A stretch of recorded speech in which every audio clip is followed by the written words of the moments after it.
Dans cette vidéo, je vais vous parler de merge et de rebase. C'est deux commandes extrêmement puissantes qui vont nous permettre justement de, à partir d'une branche, d'aller se calquer sur une autre branche, en fait de mettre à jour sa branche locale à partir d'une autre branche, de créer un commit de merge, de faire en sorte de vérifier qu'il n'y ait pas de conflit et autres. C'est vraiment là où Git prend toute sa splendeur, toute sa puissance, c'est avec ces deux commandes.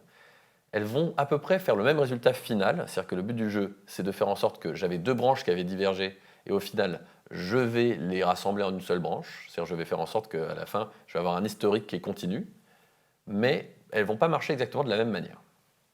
Le plus simple, encore une fois, c'est de vous montrer un exemple, c'est toujours plus efficace. Alors, toujours pareil, je suis donc sur mon comment ça s'appelle ? Mon Git, j'ai une branche poète, une branche master, pas de souci, voilà. Je vais d'ailleurs changer le nom de ma branche parce que poète, vu que c'est aussi le nom de mon fichier, ça va peut-être nous poser des problèmes. Je vais faire ça tout de suite. Donc je vais créer une nouvelle branche, on va l'appeler dev, ce sera plus clair. Et je vais retirer ma branche poète parce que elle va arrêter de nous embêter comme ça. Donc je vais git checkout dev, hop, et je vais git branche-d poète. Voilà. Donc là maintenant, si je fais un git branche, j'ai dev et master, et je suis actuellement sur dev. Parfait. Donc, imaginez que sur dev, je vais créer un nouveau fichier qui va s'appeler Toto. Ce fichier Toto, je vais marquer lol à l'intérieur, voilà. Donc, actuellement, j'ai un fichier ntrack Toto, je vais le rajouter, et je vais faire un commit, voilà, de Toto. Donc, je vais faire un commit de ce, voilà, donc git commit, -m, Toto added. Voilà. Donc là, ça c'est un commit qui est sur ma branche dev. Hein. Encore une fois, il n'est pas sur ma branche master, je suis sur ma branche dev. C'est là où maintenant le fichier Toto est sur cette branche. Donc, je vais aussi changer poète. Et ici, je vais mettre la valeur 18. Juste histoire que ce soit pas que ça ne se suive pas. Et je vais faire un git commit, un git add poète, un git commit -m poète to 18, voilà. Parfait. Donc là, si je fais un git log, je vois que je suis ici avec dev et que ma branche master, elle est deux commits derrière moi. Maintenant, imaginons, sur la branche master, donc je vais faire un git checkout master, ça va me permettre de partir sur la branche master, voilà, git log, je suis maintenant sur la branche master, hop, vous voyez que j'ai que deux commits, et je vais faire un nouveau commit. Donc, le nouveau commit que je vais faire, je vais changer poète, tout simplement. Voilà, poète 4. Et maintenant que j'ai fait ça, je vais le commit. Donc git poète, git commit, -m, hop, poète, to for. Voilà. Donc là, je suis maintenant sur ma branche master. Là, je vois que ma branche master, elle ressemble à ça. Si je fais un git log de mon autre branche, donc si je fais un git log de dev, je vois qu'elle ressemblait à ça. OK. Donc c'est pas la même chose, vous voyez, là, ça c'est en gros, on a une partie commune, donc là vous voyez que le CA4EA, il est en commun des deux côtés, mais après j'ai un commit de différence. Et donc moi ce que je vais vouloir, c'est faire revenir ma branche, alors non, on va d'abord commencer en voulant update ma branche dev. On va plutôt commencer par ça. Donc je vais aller sur ma branche dev. Pardon, excusez-moi, pas branche, git checkout. Je vais aller sur ma branche dev, voilà. Et ce que je veux, c'est mettre à jour dev. Comment je fais pour mettre à jour dev? C'est-à-dire que dev, j'aimerais pouvoir l'envoyer sur master, mais avant de l'envoyer sur master, j'aimerais en fait avoir l'historique de master derrière moi. Et pour ça, il y a une commande qui s'appelle rebase. Donc si je fais un man de git rebase, pour vous montrer un petit peu, parce qu'il y a un bon exemple dans le man, voilà à peu près ce qui va se passer. Donc imaginez, donc ça c'est ma branche dev, ça c'est ma branche master. J'ai des commits donc, qui ne sont pas au même endroit, j'ai un commit commun au départ. Donc si je fais un git rebase master, voilà, le but du jeu, à la fin, ça va être d'avoir ça. C'est-à-dire que ce que va faire Rebase, il va partir de master, en fait, il va reprendre le point commun où on était, donc il va retrouver dans ma branche le point commun, il va ensuite réavancer sur master, et il va essayer de réappliquer ces commits-là en faisant, vous voyez, un A', B', C', c'est-à-dire qu'il va essayer de les réappliquer les uns après les autres. Et vous allez voir ce qui va se passer. Donc si je fais un git rebase master, donc c'est-à-dire qu'en fait, je suis actuellement sur la branche dev, je fais un git rebase master, ça veut dire, s'il te plaît, rebase master sur ma branche, donc ça veut dire, prends ma branche, trouve le point commun, tu prends tous les commits à partir du point commun entre nos deux branches, tu les mets de côté, tu montes à fond sur master et tu essaies d'appliquer tous les commits par-dessus. Ça, c'est comme ça qu'il va faire. Donc, c'est parti. Là, ce qu'il a fait, il a réussi à appliquer Toto. Oui, pourquoi? Parce que tout simplement, il est parti sur master. Master, on avait modifié le fichier poète, donc ça, c'est le commit d'après. Il regarde s'il peut appliquer le commit Toto. Le commit Toto, c'est le commit où on a rajouté le fichier Toto. Pas de problème de conflit. OK, il a pu le faire. Maintenant, là, il m'a rajouté poète. Et là, il se dit, attends, j'ai un problème. Ce commit-là, il y en a un il y a eu un commit entre-temps qui a changé poète. Il y a un autre commit qui a changé poète aussi. En plus, c'est sur les mêmes lignes, donc résultat des courses, je ne peux pas les merge de manière automatique. Si ça avait été des lignes vraiment différentes, très loin dans le fichier, il aurait peut-être pu les merge automatiquement. Là, il ne peut pas, il ne sait pas comment faire, donc il préfère nous dire « Oups, j'ai un problème », et on se retrouve dans un état un peu particulier. Vous voyez, on a marqué, il y a un conflit, il n'a pas réussi à le merge, donc actuellement, on est dans une sorte, on est au milieu du rebase. Si je fais un git statut, vous voyez, je suis rebase in progress, donc en fait, je suis en train de faire un rebase. Je suis en train de rebase sur dev, bon voilà, on a des infos. Et là, il nous propose de soit annuler le commit, donc c'est-à-dire qu'en fait, ça serait annuler ce commit-là, la poète to 18, donc c'est-à-dire que si je fais un git rebase moins skip, c'est comme si je disais non, n'applique pas ce commit qui était sur ma branche à moi, ne le fais pas. Soit de faire un git rebase abort, ça veut dire, attends, on a un problème en amont, annule tout, remets-moi comme on était, et voilà. Et ensuite, le dernier point, c'est de régler le problème et puis de faire un git rebase moins continu. Pour régler le problème, il nous dit, ben voilà, donc il va nous donner la liste des fichiers modifiés et surtout les listes des fichiers qui ont un problème. Et là, il y en a un qui s'appelle poète qui a un problème. Si j'ouvre ce fichier-là, si je regarde ce qu'il y a dedans, et bien maintenant, il y a des chevrons, des égales et encore des chevrons. Et donc, c'est tous les endroits où il y a des différences qu'il n'a pas réussi à merge. Il nous dit que ce qu'on a essayé de rebase, c'était ça. Donc là, la valeur, c'était 4. Ce que nous, on essaye de remettre par-dessus, qui était sur notre branche, c'était ça, c'était 18. Donc là, ça va être à nous de choisir, en changeant le fichier, de décider quelle est la bonne solution. Il n'y a pas une bonne solution, c'est justement Git ne le connaissait pas, donc c'est à nous de le faire. Là, en l'occurrence, moi, je vais dire que 18, ce que j'avais fait comme choix, c'était le bon choix. Mais j'aurais pu, j'aurais pu très bien, allez, tiens, d'ailleurs même, je vais le faire, je vais marquer 19. Parce que d'un seul coup, je me rends compte que la modif qu'avait fait l'autre est la mienne. Au final, il y a peut-être autre chose qu'on aurait pu faire qui était mieux. Voilà, j'ai fait 19. Si je refais git statut, là, pour le moment, il n'y a rien qui s'est passé. Pour lui, poète, il l'a encore noté comme étant modifié par la branche, par le rebase et par moi. Donc maintenant, si je fais un git add poète, je le dis, là, on est bon. En fait, c'est comme si j'avais réouvert le commit qui pose problème, et je suis en train de le refabriquer, et on va le refermer avec les nouvelles valeurs. Donc là, si je fais un git add poète, vous voyez, là, modifier poète, pas de problème. Pour pouvoir fixer mon rebase, il suffit de faire git rebase, moins continu. Donc là, il va refermer le commit. C'est-à-dire que là, il va dire, ce commit-là, pas de problème, il a été fixé, et maintenant, on arrive à avancer d'un commit à l'autre. Voilà. Donc si maintenant je fais un git log, je suis actuellement sur dev, et comme vous pouvez le voir, master maintenant se retrouve dans mon historique. En faisant le rebase, je vous ai dit, on a trouvé le point commun qui était celui-là, on est remonté jusqu'en haut de master, puis on a appliqué les commits. D'ailleurs, si vous regardez bien le chiffre ici, 50F7, si je remonte dans mon historique, j'espère que je l'ai encore, si je remonte dans mon historique, le Toto added, avant c'était EA644. Pourquoi? Tout simplement parce qu'en fait, ce commit-là, il découle de celui-ci, alors qu'avant, il découlait de celui-là.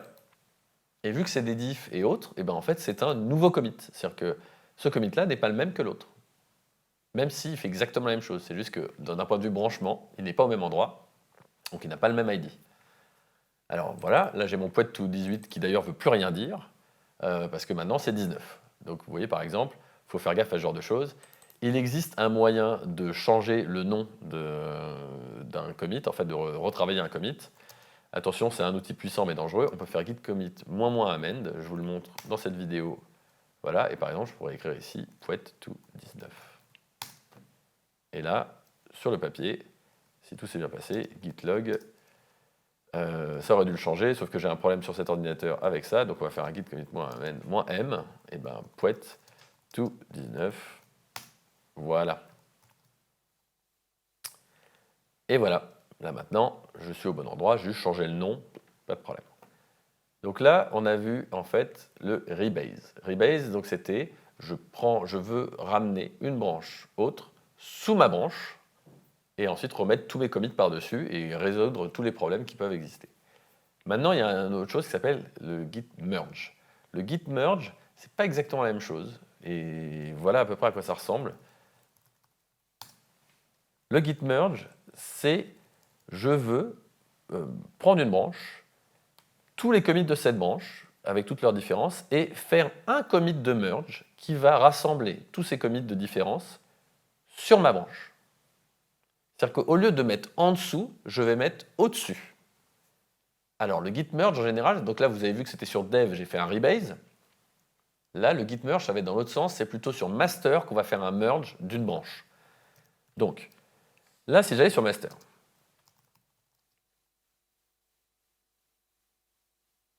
donc là je suis sur master, si je fais un merge de dev, vous allez voir ce qui va se passer, ça va marcher instantanément parce que, voilà, si je fais un git log, j'ai même pas eu un commit de merge. Pourquoi?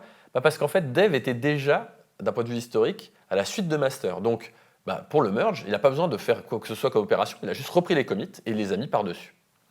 Imaginons que maintenant, dev ne soit plus en haut de master. Donc, comment on va faire ça? On va encore une fois modifier le fichier poet. Voilà, ici, je vais mettre 20. Git commit, alors git add poet, git commit -m poet to 20. Voilà, git statut, parfait. Donc là, ma branche master, elle est maintenant pas au même endroit que dev. Je vais aller sur dev. Et là, pareil, je vais modifier par exemple Toto. Et je vais marquer lolilol. Voilà, git add Toto. Git commit -m Toto to lolilol. Comme ça, au moins, on voit de ce qui est en train de se passer. Donc là, maintenant, si je fais un git log, hop, on voit que j'ai mon Toto qui est maintenant à lolilol, ça c'est sur dev. Si je fais un git log de master, je ne vais pas avoir la même chose. J'ai moi la suite de poet to 19, j'ai poet to 20. OK. Donc je ne suis pas au même endroit. Donc je vais retourner sur master. Et je vais faire un git merge de dev. Donc ça veut dire que je vais ramener dev sur master, mais en haut de master. Et voilà ce qui se passe. Donc là, il me dit que je vais faire un commit de merge et un commit de merge de la branche dev. Donc en gros, il va prendre tous les commits de la branche dev, il va essayer de les mettre en un seul commit et il va les merger sur mon master. Alors, hop. Donc là, il y a eu un petit souci parce que c'est encore une fois, voilà. Donc git commit -m merge branche dev. Oui, j'ai un petit souci avec Vi, c'est pas grave, je ne vais pas le régler aujourd'hui, on le réglera une prochaine fois. Ça ne change pas grand chose. Donc voilà, là maintenant, je suis sur master et j'ai, entre guillemets, les commits de la branche dev qui sont venus se mettre, vous voyez, par-dessus. Ici, là, donc j'avais mon poet to 20, j'ai mon lolilol qui était là, et j'ai mon commit de merge. Donc la vraie différence, c'est que merge va me faire à chaque fois un commit de merge qui va normalement assurer le fait que tout ceci marche correctement. C'est-à-dire qu'il va mettre les commits bêtement de dev et à la fin faire un commit de merge. Là, j'ai montré un cas simple. Si je remettais encore un cas qui était problématique, donc si je faisais un git checkout de dev, et on va finir là-dessus, je vais changer poet. Je vais mettre poet à 35. Pardon, non, excusez-moi. Avant de faire ça, parce que là, je vais avoir plusieurs problèmes les uns à côté des autres. Je vais d'abord faire un git rebase de master sur dev. Donc git rebase, master. Voilà, ce qui va me permettre, donc là, maintenant, si je fais un git log, je suis tout en haut dev, bah oui. Mes commits et master, il y avait un commit de merge, donc il a réussi en fait à faire un rebase, les doigts dans le nez, pas de problème. Donc c'est reparti pour un tour. Là maintenant, si je fais un vim poet, que maintenant ici je fais 24, je vais sauvegarder, git add poet, git commit -m poet to 24. Désolé, elle est un peu longue cette vidéo, mais c'est important que je vous montre l'ensemble des choses, comme ça au moins vous pourrez la regarder plusieurs fois et tout sera clair. Donc là je suis sur dev, j'ai fait un commit dev, voilà. Si maintenant je retourne sur master, que je change poet, que je lui mets une autre valeur, que je commit,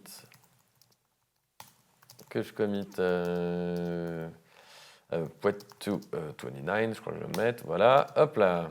Et que maintenant je fais un git merge de dev vers master, donc en fait là je suis sur master et je fais un git merge de dev vers master. Là, j'ai un conflit. J'ai un conflit comme tout à l'heure avec le rebase. Donc là, si je fais un git statut, c'est la commande qu'il faut que vous lanciez dès que vous avez des problèmes ou autres, même en permanence. Moi, c'est une commande que je lance tout le temps. Voilà, il me dit, je suis actuellement dans un merge, il y a un conflit, donc soit je peux l'abort, soit je peux faire justement le commit de merge, c'est le commit qui va me permettre de faire en sorte de prendre une décision. Donc là, j'ai mon fichier poet qui est modifié comme d'hab par les deux. Vous voyez, j'ai toujours l'histoire du head et du dev. Donc là, je vois que j'étais sur master. Vous voyez, on voit que c'est master qui est le truc principal.